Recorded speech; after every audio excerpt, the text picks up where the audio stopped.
What's going on, guys? This is Matthew here with Gadget University, and as usual I'm back with a review of the Droid Incredible 2 with Verizon.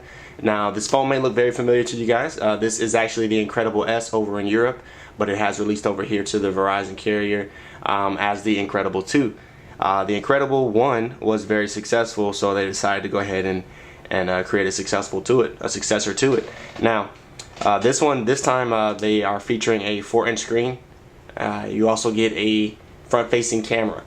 On the back you have your dual LED flash and you have your 8-megapixel camera. There's also a speaker grill, and you have your noise cancellation mics here, and here, as well as the HTC logo and the with Google. Now the whole phone has this black industrial kind of look to it. It's very minimal. If you notice, when you turn the phone off, there is no buttons. They are completely backlit, and they do rotate when you turn the phone, which is a pretty cool feature, especially if you use a phone in landscape or portrait a lot. So it works out pretty good. The Droid Incredible 2 does come with Android 2.2. Hopefully they'll upgrade it at some time to the Android 2.3 operating system. It also has Sense 2.1, so you do get some of the features like the widgets, as well as the new app drawer, which separates your Verizon apps, your downloaded apps, your favorite apps, as well as all your apps are all together. So you still have this page scrolling system, so if you're not a fan of that, personally I'm not. It's a little bit hard to scroll through different things. You do have options to personalize your phone through skins or scenes. You have like a work scene, a social scene, a play scene, different things like that. You have your skins, which will change the way the phone looks, kind of like a theme. Change the color schemes and things like that. That's pretty cool. You also have a wide array of widgets. Sometimes you have some of your Android apps, your Android widgets as well. They did include some of those, not all of them, but you do get the standard Android widgets in addition to the HTC Sense widgets.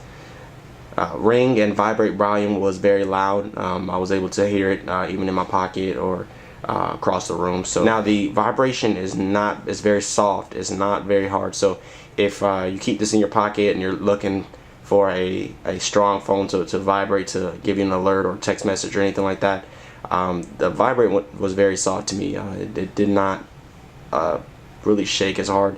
You can usually tell by the strength of the vibrate by whenever you type. A lot of these Sense phones have haptic feedback, and the vibration is very quiet and very soft. I like it during typing, but as far as text messages and calls and things like that, I usually would like it to be a little bit more harder. Alright, now in the box, of course, you get your 16 gigabyte microSD card, and you get your cable, you get your wall charger, and all your paperwork. You also are going to get a 1450 milliamp battery, which proved to be very good for battery life. I think I got about 18 hours on this, and that was with pretty heavy usage, so I wouldn't complain there. The battery life was outstanding. Now, one of the things I've noticed right out of the box is that this phone seems a little bit more snappier than the HTC Thunderbolt. Now, loading pages came up pretty good, and other things like app loading and stuff like that. Now, I did some further investigation. I did, benchmarks and all that stuff, and the only thing I found that to be a significant difference was this has about 603 megabytes of RAM available to it, and the HTC Thunderbolt has about 596. That's the only difference I could find. They're both running the same second generation 1 GHz Snapdragon processor, so you're getting a lot of raw power here. I know this is a time where a lot of dual core phones are coming out, but Qualcomm makes very good processors, and their gigahertz processor, their second generation gigahertz processor, has actually been proven to be overclocked in some instances to 1.8 gigahertz. So it is a very powerful processor. So I wouldn't tout this phone as a slouch at all. It's very quick. Pinch to zoom is very fast. Let's go to a flash site. I'm gonna show you how quick that loads up.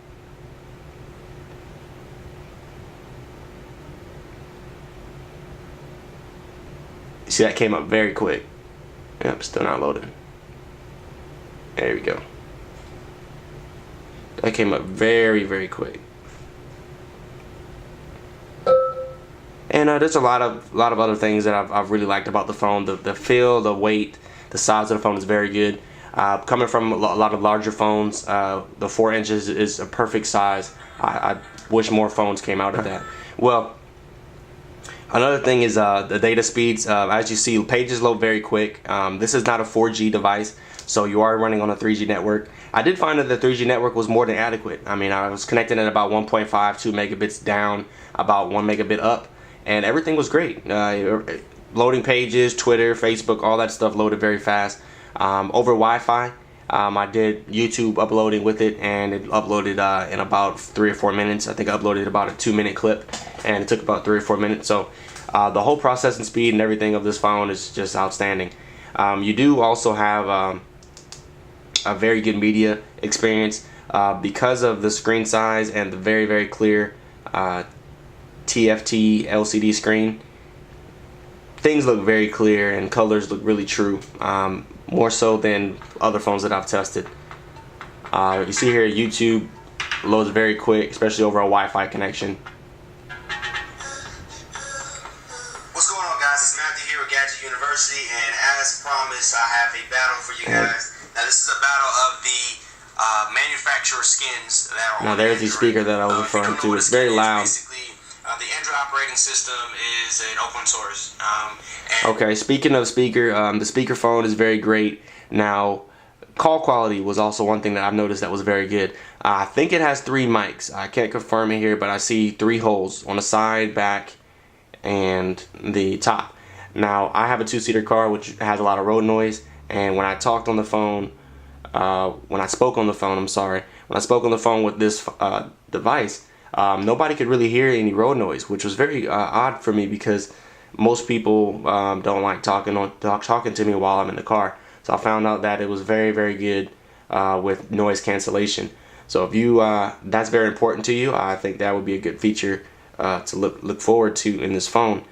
Camera quality is outstanding, just like all HTC phones. I would say the later ones, like the MyTouch 4G, G2, this phone, Thunderbolt. HTC phones in that era have been very good. They've definitely set their game up when it comes to camera quality. You also have these new filters that you can apply, grayscale. You can do a distortion, a lot of like weird stuff you could do. You can do a vignette look.